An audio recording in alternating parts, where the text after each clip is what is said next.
All right, we will get started today. My name is Mackenzie Falposh. I'm the Education Programming Manager here at MASB.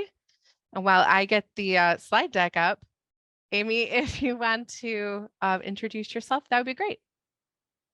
So my name is Amy Rucker, and I am the Certification Manager and Instructional Designer here at MASB. And then we also have two other MASB friends online with us this afternoon, Stacy Washington and Larissa Moyer-Gretsch from our communications team are with us as well. They are going to be kind of manning the chat window and also the Q&A feature on our webinar this afternoon. If you've done a lot of these new board member series, you know that we don't see one another the way that we do when we're in CBA classes or other things on this particular Zoom platform. So if you have questions or comments, things to share, we absolutely love that. We love to hear from you. We're going to invite you to do that a couple of ways. One is in that chat window where you said hello already. And the other, if you have a question that you want to raise to the group, you can put it in the Q&A center. It's the little icon on your screen that looks like the two thought bubbles, and it says Q&A. And you can put your questions right in there, and we will go through those kind of as we are able through the conversation today, and we'll do our best to make sure we hit them. If we don't get them during the conversation, at the end. I see Valerie already asked in that Q&A, will we get the presentation? I'm going to look to Larissa and guess yes. She's nodding yes. Okay. Yeah, so we'll send out the slides and the recording next week. Perfect. So you can expect that. You don't have to jot notes furiously in the next hour as we go through things. I think that's kind of all the housekeeping. Am I missing anything that we need to make sure we cover? Okay, well, let's get started. So today we are talking about our CBA program and also kind of how that fits in the larger conversation around board development. These are topics that Amy and I are thrilled to talk about. And as we get started, I want to invite you to take a look at these two pictures here. And as you do, I'm going to pause for like 5 seconds and just ask you to look and kind of notice what's happening in each picture.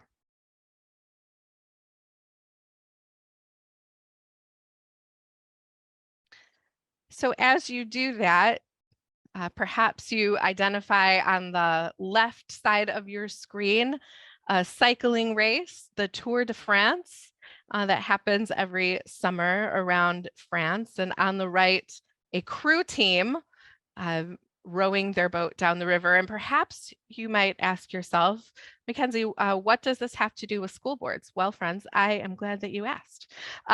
So let's talk first about the bicycling picture here. You know, when we think about the Tour de France, this is a race that takes place over days and weeks, cycling through the mountains and valleys and cities and country roads of France. You know, and when we think about a race like that, we wouldn't just hand someone a bicycle and say, there you go, you can ride a bike, so you are now ready for the Tour de France, right? We expect that training is necessary. I might be able to ride a bike, but I'm not fooling myself that I could do that race, right? So I expect that training is necessary. And the same thing is true with the picture of these people rowing crew, right? We don't take 8 people who individually know how to row and put them in a single boat and expect that they will win a race. They have to learn how to race as a team, right? So even though they can do the thing, they have to learn how to do it together. We expect that development as a team is necessary. Now, perhaps you've followed my not too deep analogies here and are recognizing what I'm trying to say, right? The same thing is true for board members. Each person who comes to the board table brings skills and experiences that are incredibly meaningful, but they still have things to learn, just like you might know how to ride a bike, but you're maybe not equipped to ride a month-long race. And we have to learn how to work together as a governance team, right? That we need to learn how to leverage one another's strengths. We need to learn how to work as a team so we can propel our district forward. So, like I said, very few people come to a school board fully equipped to do this job. There's a lot to learn, and there's also a lot at stake, right? We talk a lot about how one of the kind of stressful parts about this job is that we are really dealing with two of our community's most valuable items, right? We're dealing with community's money and community's kids. And we want to be good stewards of both of those things. So development is one of those ways that we turn that desire to do right by our communities into reality.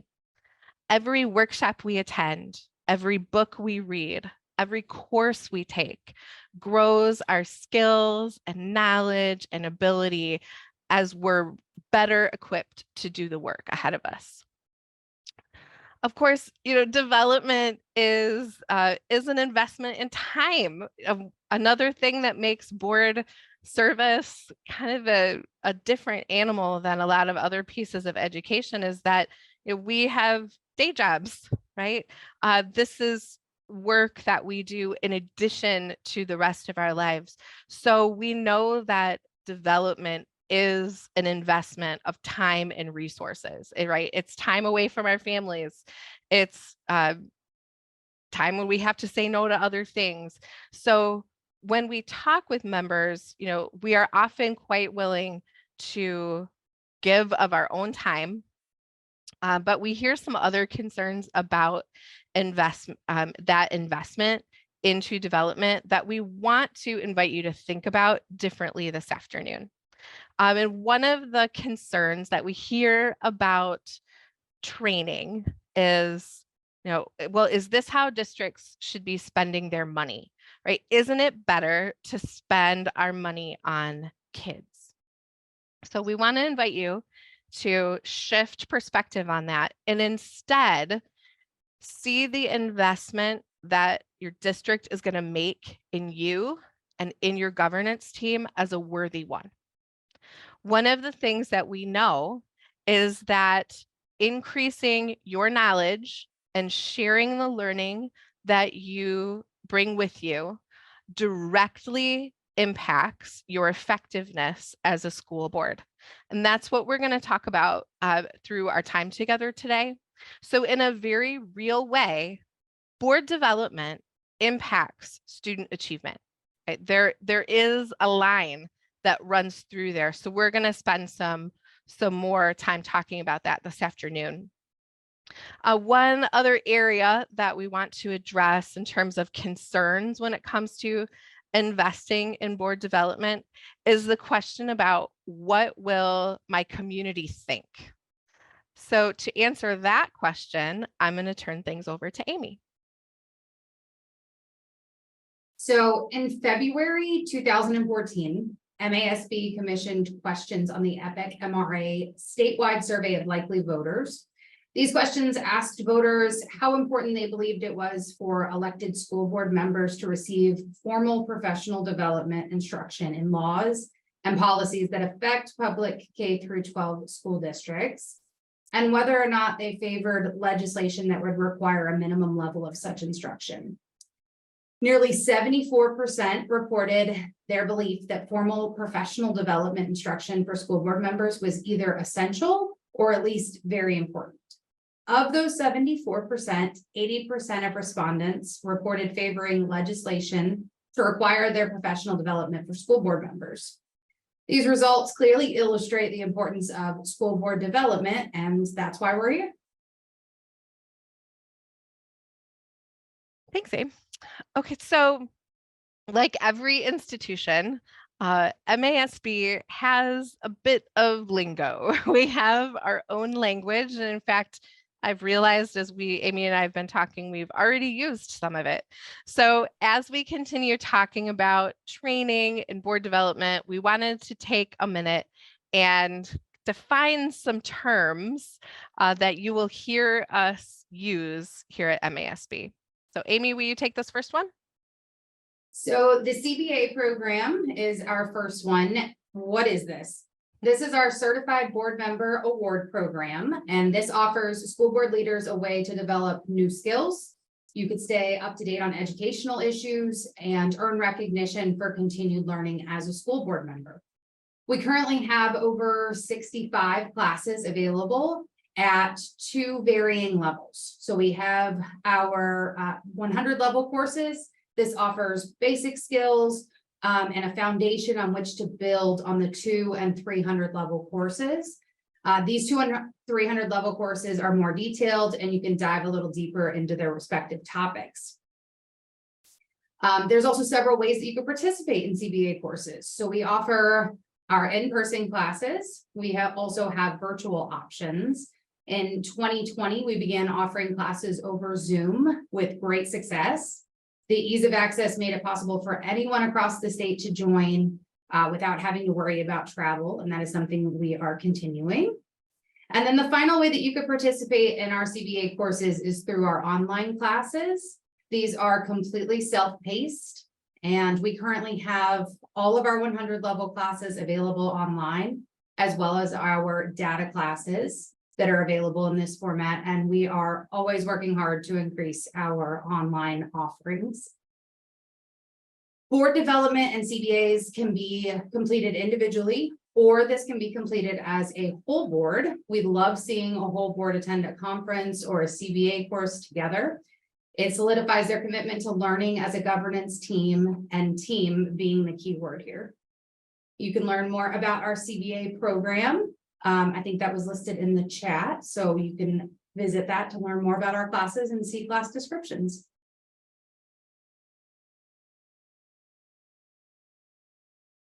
All right, next up, here's the one that I have already used, institutes. Amy, can you walk us through what we mean when we say institutes? So how can you sign up and when can you participate in CBA classes? This is a great question. We hold a number of institutes each year. We typically have a winter institute in February. We have a spring institute in April, and then coming up, we have a summer institute in August. There is usually a corresponding workshop that starts off each institute weekend that Mackenzie will share more about in just a second. But Friday evenings and all day Saturday and Sunday are reserved specifically for CBA classes. Our next summer institute is going to be held at Macomb ISD, August 11th through the 13th. And you can find the complete list of all of the CBAs that we'll be offering on our calendar. That link is hopefully in the chat, and you can also register online as well. We also have our annual leadership conference, or ALC, and this is held in the fall every year. This is another wonderful opportunity for CBAs. That's another topic that Mackenzie is going to tell you a little bit more about. The schedule is in progress, and we hope to share that with you guys as we get closer to the event. Yeah, just another word about Summer Institute, since we're here and we should talk about it. So Summer Institute this year, how we're generally kind of construct them is Friday during the day, we have a workshop. So this year's workshop is centered around kind of a back to school with keeping students at the center of our focus. So we're going to spend the day looking at student mental health, at using student data effectively, and then looking at how we hear from students, at student voice, students on our boards, that kind of thing. So it's going to be a great day focused on those kind of content heavy pieces. And then the rest of the weekend, Friday night, all day Saturday, Sunday, we will have opportunities to take CBA classes. So like Cindy said in the chat, it's an a la carte weekend. So you can come and spend Friday doing the workshop with us. And then maybe you want to take a class Saturday morning and Sunday afternoon. Or you can look at the menu that we've curated for you and just pick out from each block which class seems to fit what you are working on right now in your district. So we try to make it easy and worth your time and energy. So Amy also mentioned our annual leadership conference. Annual Leadership Conference is our premier event. We use the shorthand acronym of ALC when we talk about it. So ALC is 4 days of learning, jam-packed, full of goodness, workshops, keynote sessions, clinic sessions that your peers submit and say, we want to come and talk about what's happening in our district. CBA classes, it's our annual business meeting for the association, plus just fun. It is a good time. We're going to be in Lansing this year, November 9th through the 12th. I'm excited. We just booked our keynote speakers. So you're going to love them. It's great. So it's an ideal time for your board to attend. We see lots of boards attend together, kind of almost like a mini retreat, right? Where you get away and you're able to focus and learn and grow as a team. A word here, because we always get the question, fear not. Coming to a learning event like a conference as a full board does not violate the Open Meetings Act, right? You just need to make sure that you're not making decisions and talking about board business, but coming together and learning together, love it, right? And that is not a problem. If you have questions about that, I encourage you to reach out to MASB's legal counsel, Brad Banasic and Dan Feinberg. They will be happy to give you all the information that you need. Okay, so some other things that MASB is here to support you in. We want to be able to support you where and when you need it. So sometimes that looks like a class or a conference, and sometimes it looks more specific. And the way that we address those more specific needs with training is in the form of custom workshops. So MASB's staff and also a cadre of consultants that have come together with expertise in areas of governance and a whole slew of things. We will come to you. We will build custom content to support what you are working on, right? The idea is that we're going to listen and then work with you and your team to bring you what you need at just the right time. So some workshops that are kind of popular, I guess, might be a facilitated look at your board's self-assessment. Our board self-assessment is a free tool available to our member districts that we will come and walk through that self-assessment with you, help you map a path forward. Custom workshop might look like team building. You know, team building, as Amy and I were talking the other day, it's more than just like trust falls that we did at camp, right? So team building is really, it's recognizing that every time a new member joins your board, you are a new team, even if it's only one person. So things like communication strategies and conflict resolution strategies, building trust, what is your culture? All of those things can look different in every situation. And we want to be able to help you navigate those waters. So while improved outcomes, there are many, right? Districts benefit from an improved culture. When you have a cohesive team and accountability and a renewed focus on student achievement, when you can focus on student achievement instead of worrying about this distraction over here, right? We see long-term goals being hit, right? Those targets are met. So if you have questions about what that might look like for you, we would love to hear from you. You can reach out to us here at MASB, and if we will connect you with the person best suited.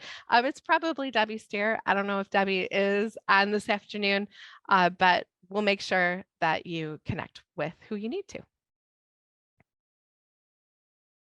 Amy, you want to talk to us about the Member Assistance Fund?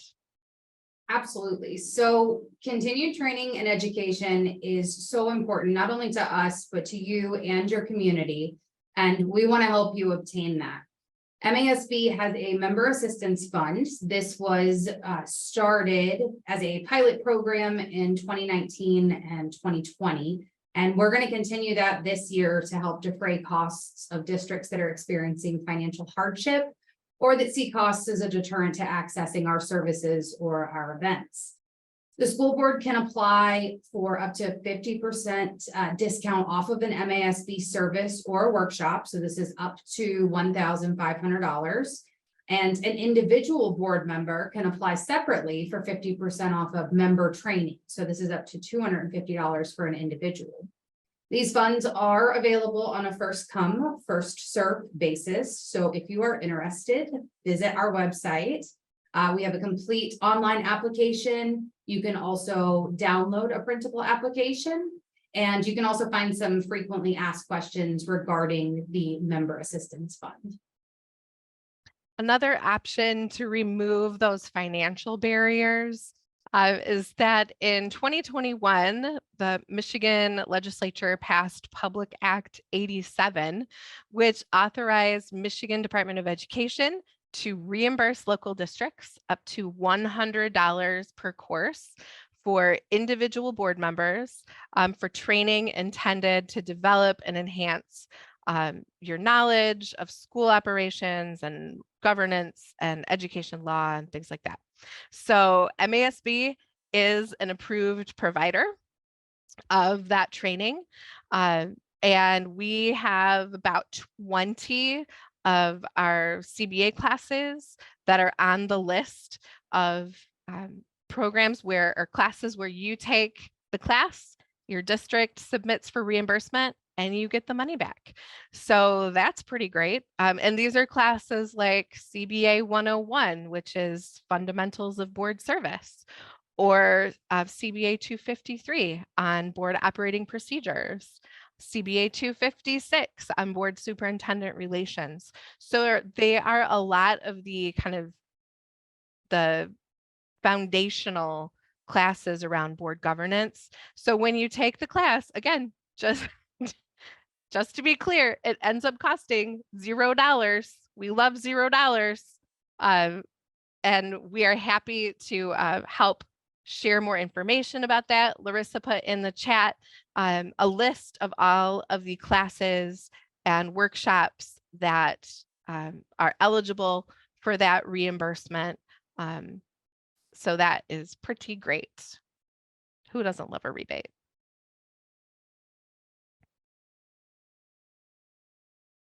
All right, so we have gone over kind of the general overview. I really want to dive into board development now. So in 2019, the Center for Public Education reviewed studies and research all regarding what makes an effective board. The answer is one that impacts student achievement. They found that there are 8 common characteristics of effective school boards. So as we walk through these together, I want you to think about whether these indicators describe your board. Are there any areas to improve on? Because we can help with that here at MASB. Our first characteristic of an effective school board is committing to a vision of high expectations for student achievement and quality instruction and defining clear goals toward that vision. The Lighthouse One study by the Iowa Association of School Boards also offer details about the importance of identifying goals. In high achieving districts, board members adopted goals and had detailed knowledge about their relationship to curriculum, instruction, assessment, and staff development.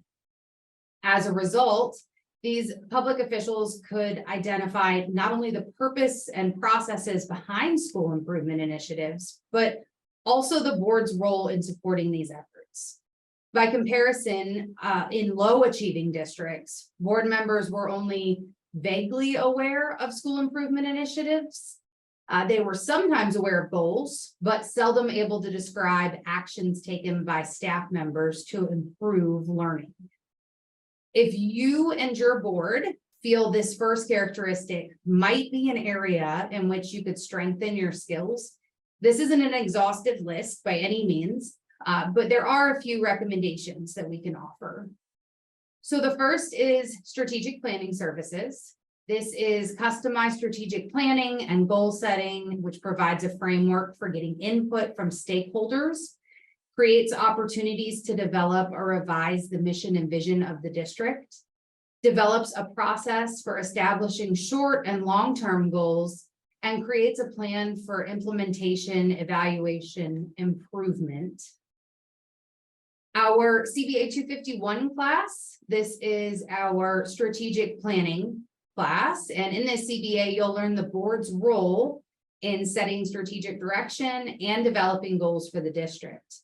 We also have CBA 381, focus on student achievement.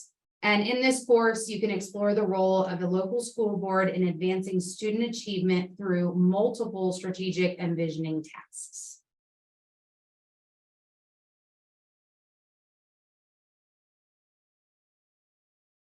Our second trait of effective school boards is effective school boards having strong shared beliefs and values about what is possible for students and their ability to learn, and of the system and its ability to teach all children at high levels. In the Lighthouse One studies, board members consistently expressed their belief in the learning ability of all children and gave specific examples of ways that learning had improved as a result of district initiatives. Poverty, lack of parental involvement, and other factors were described as challenges to be overcome and not as excuses. Here are a few recommendations that will address this characteristic. We have CBA 105. This is instruction and curriculum. It is an introductory course, and it provides board members with an understanding of the components of an effective curriculum delivery system, as well as the board's role in curriculum, instruction, and assessment in order to enable student achievement. We have CBA 302. This is understanding assessments. And in this course, participants can gain a deeper understanding of the why behind assessments and assessment administration, the types of assessment practices that help inform and drive instructional practices, and even how data can be used to set direction for an entire school system. The last suggestion here is CBA 343. This is our teacher effectiveness and student achievement course. And we can all agree that students have to have access to highly effective teachers. So in this class, you'll learn how boards can use data to determine equitable access to effective teachers and how boards can align their decisions to improve teacher quality and access.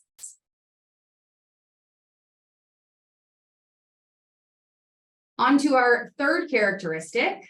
Effective school boards are accountability driven, spending less time on operational issues and more time focused on policies to improve student achievement. An administrator in the CPE study summed up the board's work. Boards held the superintendent and his or her colleagues accountable for progress, but did not engage in the daily administration of schools. One board member explained, "I am not a professional educator. The superintendent and her staff are the professionals. We say to them, these are the results we want to see. You're in charge of how to do it. The results from the Lighthouse 2 study also showed that districts made gains when they were able to focus on achievement rather than just administrative issues. In the majority of districts, boards spent more than double the amount of time on policy and student achievement than they did prior to Lighthouse 2.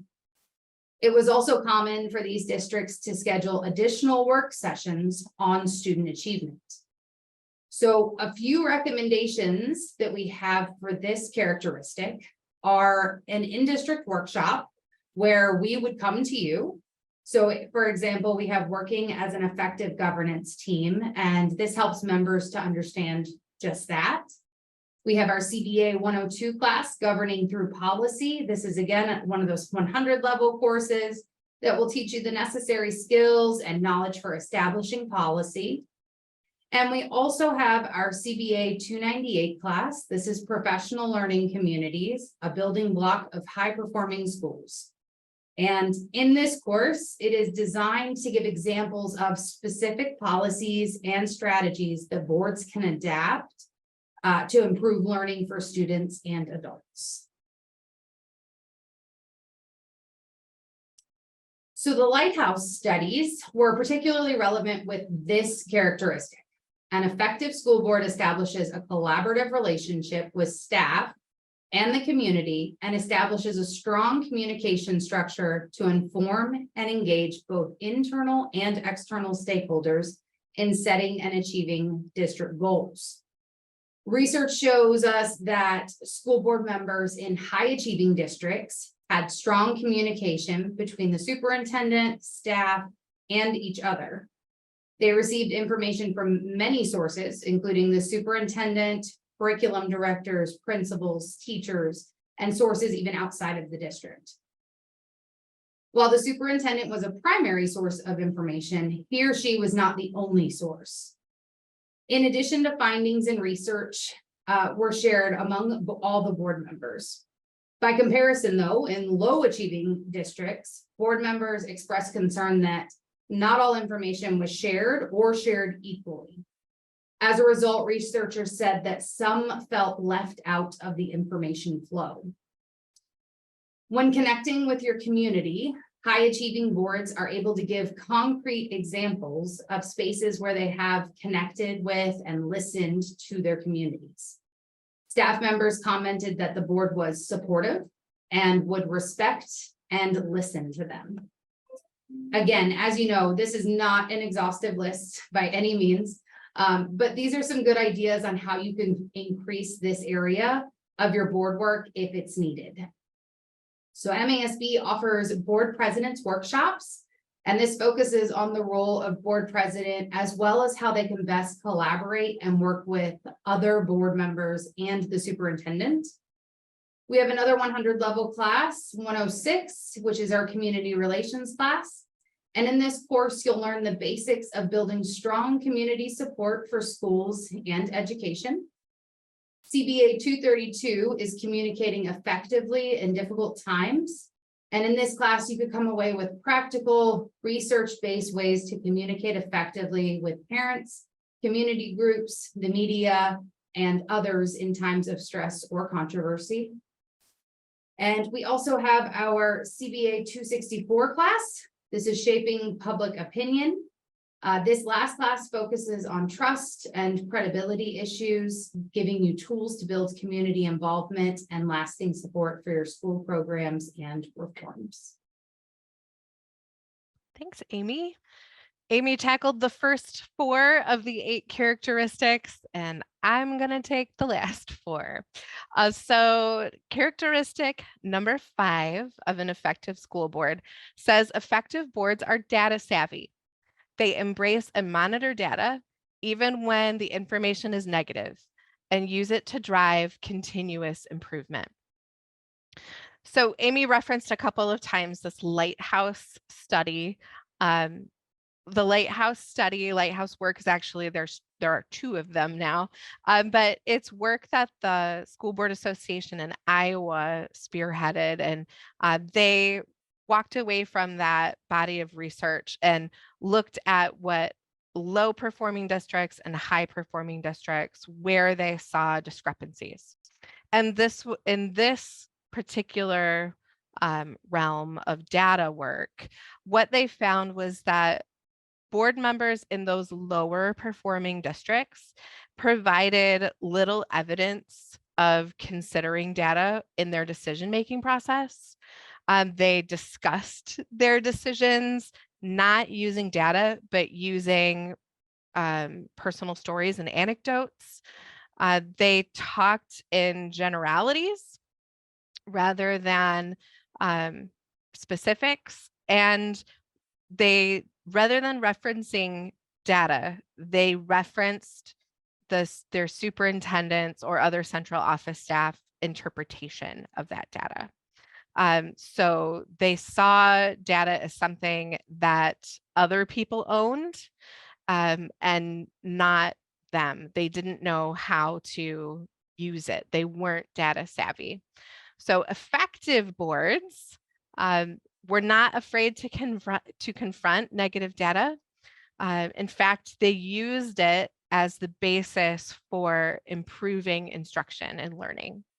They were able to identify specific student needs using that data and then justified their decisions based on that. And they weren't shy about discussing difficult topics like dropout rates or test scores or student needs. In fact, many of them were seeking more information and more regular connection with the data. So let me give you a couple of places if data is something that you want to know more about. The place we always suggest starting is our 100 level CBA classes. CBA 109 is titled Data Informed Decision Making.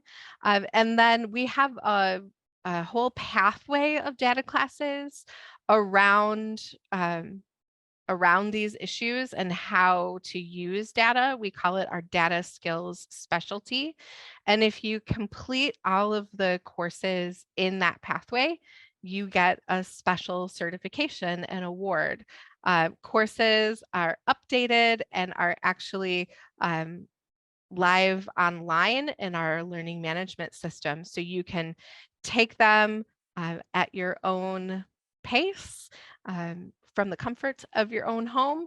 If you like in-person classes, we do them in person as well. So lots of options for you for data.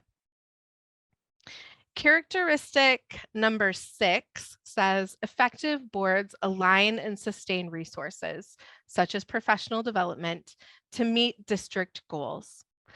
We know district budgets are complex. Even in the best of times, district budgets are complex. And there's a lot to understand about how it functions, right? One of the things that took me a long time is like, we have this money, why can't we spend it on a bus? Well, because you can't, right? There are a lot of complexities in this budgeting work inside of education, a lot of rules about where we can spend money and how it can be spent and how much.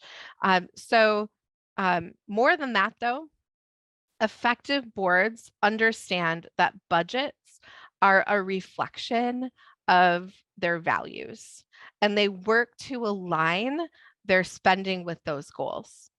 One area where we see this most often, as referenced in this characteristic, is professional development. Let me give you an example. The research tells an example about I'll back up. The research shares an example about PD that impacts student achievement. We all want professional development for our staff and we want to impact student achievement, right? So what they said was that, a lot of times when teachers, I'm all like out of sorts. Let me settle for a second. I don't know if that ever happens to you. We know that PD impacts student achievement, but the times when that happens is when teachers have time to practice what they're learning. where they don't just go to an afternoon assembly of sit and get and then go back to their classrooms and their practice never changes. So, bringing in a speaker to talk to our staff about a new trend might be cost effective, but it's not going to change instruction. It's not going to change the outcome of what's happening in our classrooms. Instead, we know that sustained, job embedded coaching and professional learning is what moves the needle, right? So if we say as a board, we want to see our reading scores go up, we can't just bring in somebody to talk about reading to our teachers and say, there, we did it. Right? If we have to align our resources and kind of put our money where our mouth is, right? We know if we want to move that needle, we have to invest in giving our teachers time to practice. And that usually looks like longer term, job embedded professional learning. So to understand more about school finance, we've got lots of great CBA classes about that. A couple of examples. Basic school finance is CBA 103. We also have an advanced CBA class on finances, CBA 215. There are other classes specifically on budgets and audits. So several finance classes to pick from. Amy and I also put CBA 105 here. This is the CBA that, again, is focused on curriculum and instruction. Amy mentioned it earlier as well.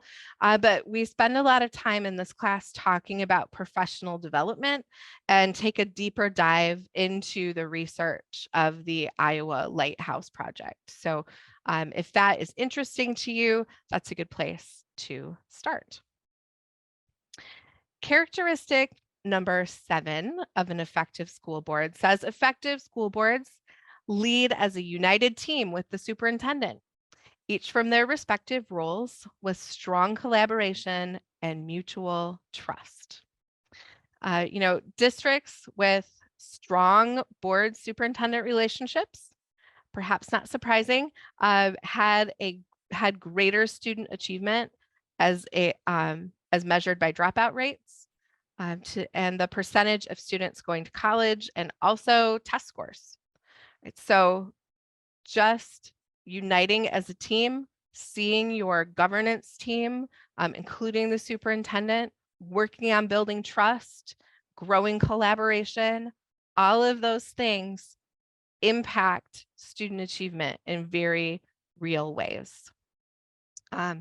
Before I get to the things there, right? Characteristics of quality governance might look like organizational structures that allow your superintendent to function in his or her role well, where we're not micromanaging, right? It might look like your soup evaluation is orderly, where there's mutually agreed upon procedures happening there. It looks like effective communication between the board president and the superintendent and all of the board members. So some suggestions that we have, if this is an area where you would like to see your board grow. The first is our board self-assessment. Again, we talked about this one a little bit earlier. The board self-assessment is available on our website. It is a free tool that MASB provides for you, for your board. It's a survey. You take the survey thinking about how you all are working together and get a report back. Again, if you would like someone from MASB to come and walk through that with you, we are always delighted to be able to facilitate those conversations.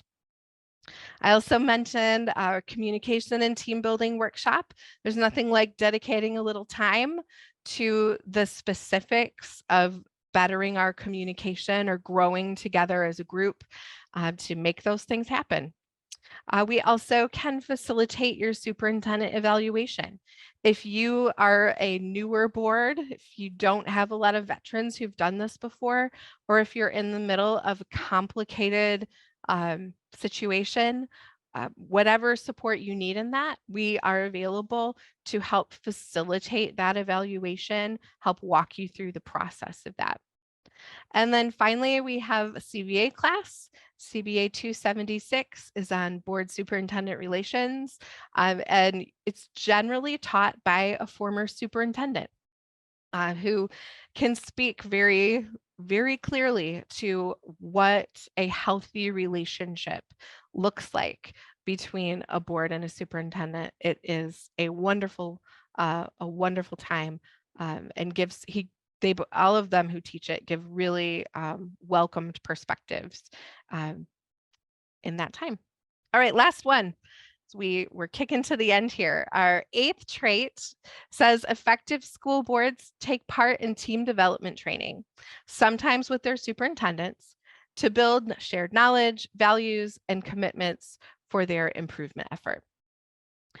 Board member development and training is a clear theme in this research base. In high achieving lighthouse districts, school board members said they regularly participated in activities where they learned together as a group. They could cite specific and frequent study sessions, feedback sessions with opportunity for inquiry and discussion prior to making a final decision. Not surprisingly, in low achieving districts, board members said they did not learn together except when the superintendent or other staff made presentations to the board. As Amy brought to us at the beginning of our time, we know that there is a lot of public support around your training and your learning, whether that is formal or informal.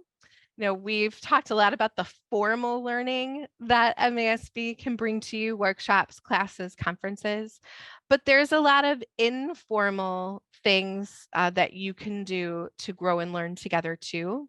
Some great ones are MASB's podcast soundboard. It's available for your listening pleasure wherever you get podcasts. Our executive director, Don Witruba, sits down with all sorts of interesting people doing interesting work in the world of education. There are shorter episodes, usually about 30-ish minutes. It's great on your drive if you are a commuter. And it's just a way to kind of grow your knowledge base, right? What else is happening in the world? Some other suggestions for those informal learning moments. Maybe you will do a book study together as a governance team, or even listen to a recorded webinar.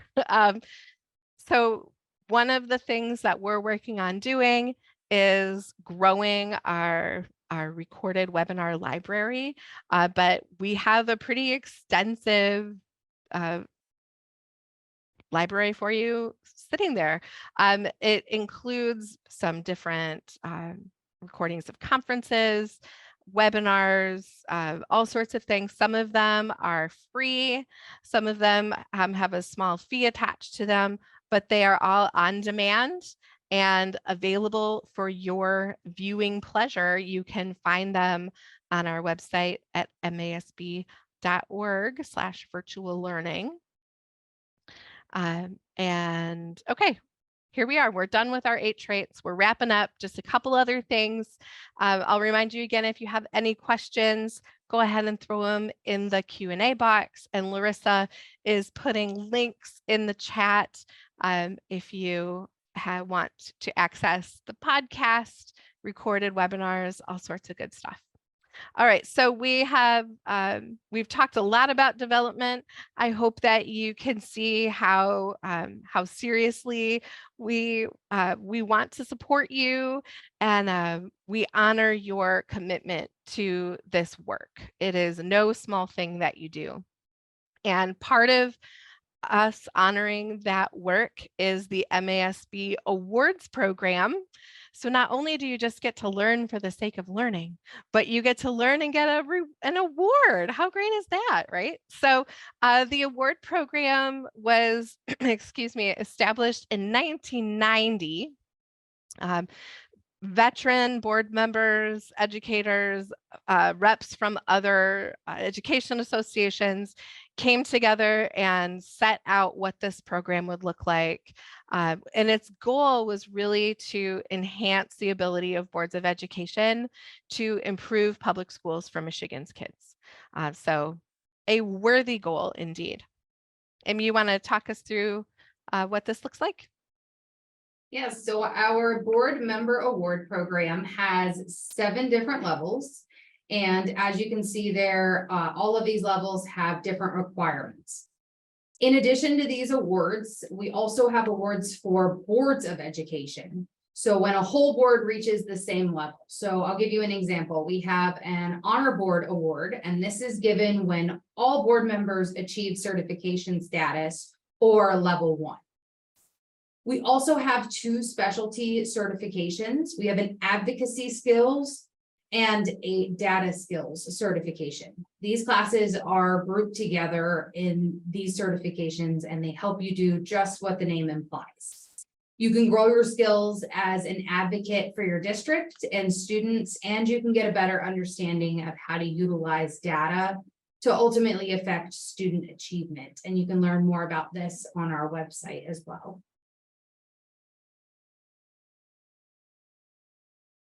We also have tally sheets that are used to track your participation and attendance at events and conferences for the Certified Board Member Award Program.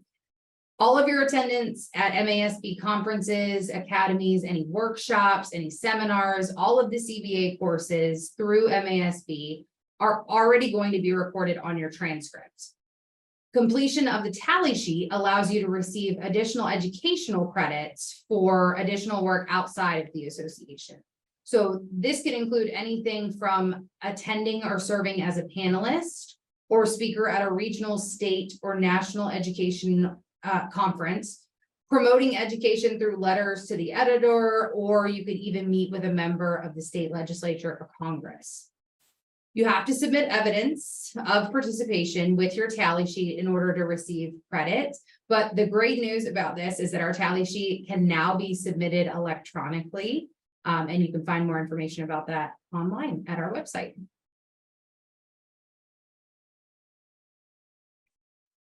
So our awards are earned within a calendar year, so January to December. Award recipients are then notified the following spring by MASB as we get your pins and certificates ready.